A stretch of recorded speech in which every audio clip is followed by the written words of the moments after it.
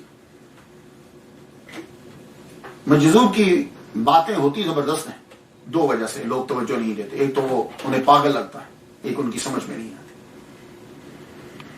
حضرت جنید بغدادی رحمۃ اللہ نے جب حضرت شبلی رحمۃ اللہ کی باتیں سنی تو فرمایا ہم جن چیزوں کو زمین میں دفن کر رکھا ہے، ہم نے جن چیزوں کو، شبلی انہیں برسر ممبر عوام کے سامنے بیان کر رہا ہے۔ تو سالک جو ہوتا ہے نا وہ چیزیں چھپا کے رکھتا ہے، لوگ سمجھتے نہیں، وہ بیان نہیں کرتے، لیکن جو مجذوب ہوتا ہے وہ انہیں باتوں کو بیان کرنے لگ جاتا ہے۔ اور یہی شبلی رحمۃ اللہ علیہ کیا ہے، حضرت جنید بغدادی رحمۃ اللہ علیہ فرما رہے ہیں۔ اور حضرت شبلی رحمۃ اللہ نے جب یہ سنا تو معلوم ہے کیا جواب دیا، کہنے لگے میری باتیں حق کی جانب سے ہوتی ہیں اور حق کی جانب ہی لوٹ جاتی ہیں، شبلی درمیان میں نہیں ہوتا۔ آپ نے فرمایا پھر بھی ان کو بیان نہ کیا کرو۔ عرض کی حضور دنیا داروں اور مطلب پرستوں کے لیے ہماری مجلس میں آنا ہی حرام ہے۔ یہ مطلب پرست جو لوگ ہیں نا، جو عبادت بھی کرتے ہیں کہ ثواب ملے گا، ہماری محفل میں آنا ان کے لیے حرام ہے، یہ چھوڑی۔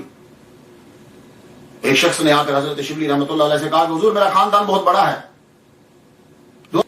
پھر سن لیجیے، بندہ آتا ہے جناب رزق کی کمی ہو گئی، آپ دعا کیجیے میرا رزق بڑھ جائے۔ فرمانے لگے جن لوگوں کا رزق تیرے ذمہ ہے ان کو نکال دے، اور جن کا اللہ کے ذمہ ہے ان کو چھوڑ دے، کیونکہ وما من دابۃ فی الارض الا علی اللہ رزقها، جتنے بھی زمین پر چل رہے ہیں سب کا رزق اللہ تعالیٰ کے ذمہ۔ اور آپ فرمایا کرتے تھے کہ سورج جب غروب ہوتا ہے تو زرد ہو جاتا ہے، جانتے ہو کیوں؟ اس لیے کہ وہ کمال پہ ہوتا ہے، کمال سے وہ نیچے گرتا ہے تو خوف کی وجہ سے زرد ہو جاتا ہے۔ پھر جب طلوع ہوتا ہے حشاش بشاش ہوتا ہے، تب اس کو مرتبہ مل رہا ہے۔ یہی حال مسلمان کا ہے کہ مسلمان جب دنیا سے جانے لگتا ہے اس کا رنگ زرد ہو جاتا ہے ڈر کی وجہ سے، لیکن جب وہ اپنی قبر سے اٹھے گا تو جس طرح سورج چمکتا ہے ویسے ہی وہ قیامت کے دن اس کا چہرہ منور ہوگا۔ اور آپ کے اوپر چونکہ غلبہ رہتا تھا تو ایک دن بلا اجازت حضرت جنید بغدادی رحمۃ اللہ کے گھر میں چلے، اور آپ کو معلوم ہے کہ یہ 29 سال حضرت جنید بغدادی سے چھوٹے، اور اس کے بعد کافی عرصہ پڑھتے تو تقریباً حضرت جنید بغدادی بہت آخری عمر میں، اور آپ کی زوجہ محترمہ بھی عمر رسیدہ ہے۔ جو ہی اندر داخل ہوئے اس وقت ان کے سر کے اوپر کپڑا نہیں تھا، وہ کنگھی کر رہی تھی، یہ اندر داخل ہوئے تو وہ ایک دم سے چادر لینے لگی، تو آپ نے فرمایا پردہ کی ضرورت نہیں ہے، یہ جس حال میں ہے اس کو نہ جنت کا پتہ اور نہ جہنم کا، یہ دنیا میں ہے ہی نہیں۔ بیٹھ گئے، حضرت جنید بغدادی رحمۃ اللہ کی باتیں سنتے رہے، ایک دم سے رونے لگے۔ جو ہی وہ روئے تو ایک دم آپ نے مڑ کے فرمایا اب پردہ کر لو فوراً، کیونکہ یہ اب ہوش میں آ گئے، یہ واپس آ جائے۔ آپ کی محفل میں، آپ کی صحبت میں رہنے کی شرط یہ ہوتی تھی کہ اللہ کے علاوہ کسی کا تصور ہی نہیں ہوگا۔ میں نے ان لفظوں کو اور ان کی تعلیم کو خاص طور پر چنا ہے تاکہ آپ کو کچھ سمجھ آ جائے کہ وجہ کیا ہوتی ہے، مجذوب سے ایسی باتیں کیوں صادر ہو رہی جو آپ کو سمجھ میں نہیں آ رہی۔ ابو الحسن رحمۃ اللہ علیہ ایک روز آئے، حضور آپ کی صحبت میں رہنا چاہتا ہوں۔ آپ جانتے ہو یہ ابو الحسن کون ہے؟ لسان الوقت، علم توحید میں خاص مرتبہ کے مالک تھے۔ عبد الرحمن جامی لکھتے ہیں کہ آپ کے سوا حضرت شبلی کا کوئی بھی شاگرد نہیں ہے، آپ ہی نے حضرت شبلی رحمۃ اللہ علیہ کی میراث حاصل کی ہے۔ حضرت شبلی فرمایا کرتے تھے کہ تم میرے جیسے دیوانہ ہو۔ انہوں نے جب 7 دن جمعہ ٹو جمعہ، فرائیڈے ٹو فرائیڈے رہنے کی خواہش کا اظہار کیا کہ میں آپ کے ساتھ رہنا چاہتا ہوں، تو آپ نے فرمایا سنو، میں اس شرط پر تمہیں اجازت دیتا ہوں اپنے ساتھ رہنے کی 7 دن، اگر تم نے میری صحبت میں اللہ کے سوا کسی اور کا تصور کیا تو میری صحبت تمہارے لیے حرام ہے۔ لو سن لو، کسی اور کا تصور بھی کیا اللہ کے سوا، یہ تھا حال حضرت شبلی رحمۃ اللہ علیہ کا۔ بازار سے گزر رہے ہیں، ایک پیالی فروش برتن بیچنے والے نے یہ کہا بھائی ایک ہی پیالی باقی ہے، ایک ہی پیالی باقی ہے، ایک ہی پیالی باقی ہے، ایک دم سے ضرب مار کے کہنے لگے بس ایک ہی باقی ہے. اور فرمایا کرتے تھے اہل معرفت کے لیے معمولی سی غفلت بھی شرک ہے. اگر اللہ آسمان کو توپ بنا کر میرے گلے میں ڈال دے اور زمین کو زنجیر بنا کر میرے پاؤں میں ڈال دے اور ساری دنیا کو میرا دشمن بنا دے، میں پھر بھی اس سے منہ نہیں موڑوں گا. اللہ اکبر جل شانہ، پھر بھی منہ نہیں موڑوں. ایک آدمی آگے مسئلہ پوچھ لیا، زکات کا مسئلہ پوچھا، اور اس آدمی کے پاس 200 درہم تھے. کیا لگا جی یہ 200 درہم پہ کتنی زکات لگتی ہے؟ فرمانے لگے تیرے حساب سے جواب دوں یا اپنے حساب سے؟ بولا حضور دونوں دے دیجیے، پر پہلے میرے حساب سے. کہنے لگے تیرا حساب تو یہ ہے کہ 200 کے اوپر 5 درہم زکات لگتی. کہنے لگا حضور پھر اپنا بتا دیجیے. فرمانے لگے 200 کے اوپر 205 لگتی ہے. کہنے لگا حضور یہ 205 کیسے لگی؟ تو 5 کہاں سے لاؤں؟ میں قرض لے کے پھر لا. 5 تو ہے نہیں میرے پاس. کیا قرض لا اور دے، 205 دے اللہ کی راہ میں. اب یہاں کئیوں نے کئی نقطے بیان کیے. بعض نے کہا کہ 200 تو دے، تو نے جمع 200 کیے یہ دے، اور 5 اس لیے دے کہ تو نے جمع کیے کیوں. اور ایک جواب یہ ہے، اس نے پوچھا حضور یہ کس امام کا مذہب ہے؟ کہا حضرت امام ابو بکر صدیق رضی اللہ تعالیٰ عنہ کا یہ مذہب ہے. یہ وہ کیسے؟ کہا غزوہ تبوک کے اندر جب حضور نے مانگا تو انہوں نے اپنے گھر کا سارا سامان لا کے دے دیا، اور جب پورا نہ بنا تقاضا دوبارہ کیا تو قرض لے کر پھر دیا. تو حضرت امام ابو بکر صدیق رحمۃ اللہ رضی اللہ تعالیٰ عنہ کا یہ مذہب ہے کہ تیرے پاس 200 ہیں تو 205 دے اور قرض لے کے بھی دے. اللہ اکبر جل شانہ.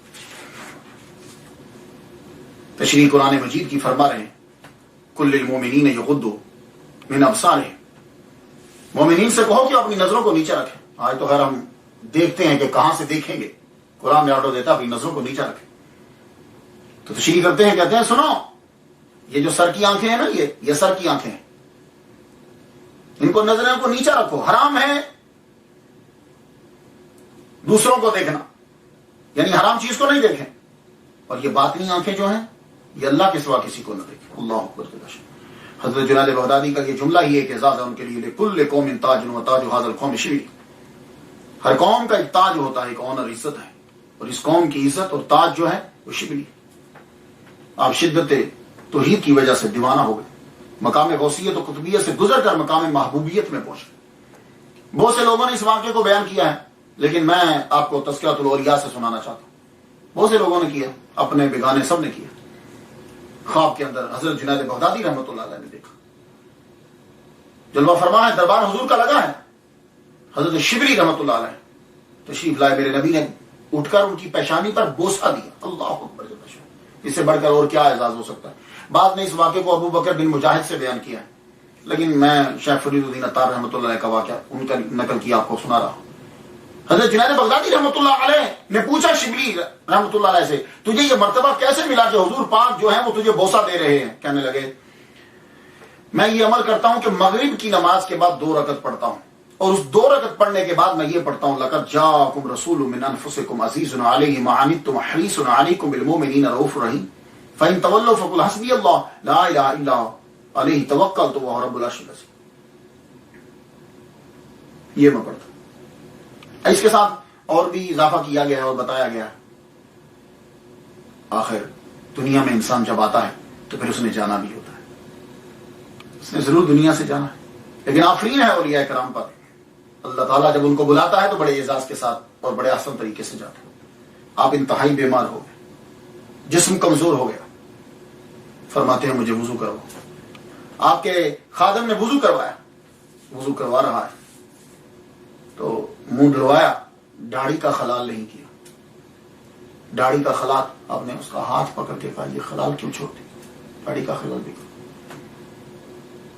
وضو کے بعد فرمایا کہ جمعہ کا دن ہے، جمعہ ہے تو جمعہ آج مسجد میں پڑھاؤں گا، میں مجھے مسجد میں لے چلو.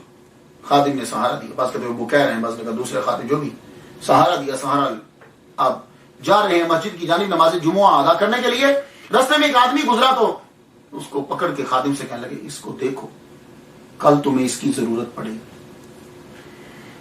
جمعہ کی نماز پڑھ کے واپس آئے، رات کو آپ کا وصال ہو گیا. صبح کہا گیا کہ فلاں جگہ پہ ایک صاحب ہیں، بڑے نیک آدمی ہیں، ان کو بلا کے لاؤ کہ وہ شبلی کو غسل دے. وہی خادم وہاں گئے، پہنچے، دروازہ کھٹکھٹایا، اندر سے وہی آدمی نکلا جس کے بارے میں کل شیخ شبلی رحمۃ اللہ علیہ فرما رہے تھے کہ اس کو دیکھ لو، کل اس سے تمہیں ضرورت پڑے گی۔ ابھی یہ سوچ ہی رہے ہیں کہ وہ دروازے سے باہر آئے تو کہنے لگے شبلی کا انتقال ہو گیا ہے، آپ کو کس نے بتایا؟ کہا مجھے اسی نے بتایا، اسی سے معلوم ہوا جہاں سے شبلی کو معلوم ہو گیا تھا کہ اسے مجھ سے کام پڑے گا۔ آپ کا مزار خیزوان بغداد میں ہے۔ 334 ہجری میں دنیا سے 89 ایئرز گزارنے کے بعد دنیا سے آپ سے رخصت ہو گئے۔ ہر ایک ولی کا ایک ٹائٹل جملہ، ان کا ٹائٹل جملہ جو میں نے چنا ہے وہ بڑا زبردست ہے اور آج کے لوگوں کے لیے۔ فرماتے ہیں صوفی اس وقت صوفی ہوتا ہے جب سب کو، ساری مخلوق کو اپنے بچوں جیسا سمجھ کر سب کا بوجھ برداشت کر سکے۔ اور یہ بہت زبردست بات ہے پیروں کے لیے۔ دوبارہ سنیے، صوفی کب صوفی ہوگا؟ صوفی اس وقت صوفی ہوگا جب اس کو ساری مخلوق جو ہے اللہ کی وہ اپنے بچوں کی طرح دکھے، اور جس طرح ایک باپ اپنے بچوں کا بوجھ اپنے سر پہ اٹھا لیتا ہے تو وہ صوفی سب کا بوجھ اٹھا لے، تب وہ صوفی بنتا ہے۔ میں نے تو ان کے لیے فاتحہ پڑھ دی، آپ بھی ضرور پڑھیے گا اور تعلیمات جو سمجھ میں آئی ہیں وہ آگے تک پھیلائیے گا۔ اجازت دیجیے، وآخر دعوانا ان الحمد للہ رب العالمین۔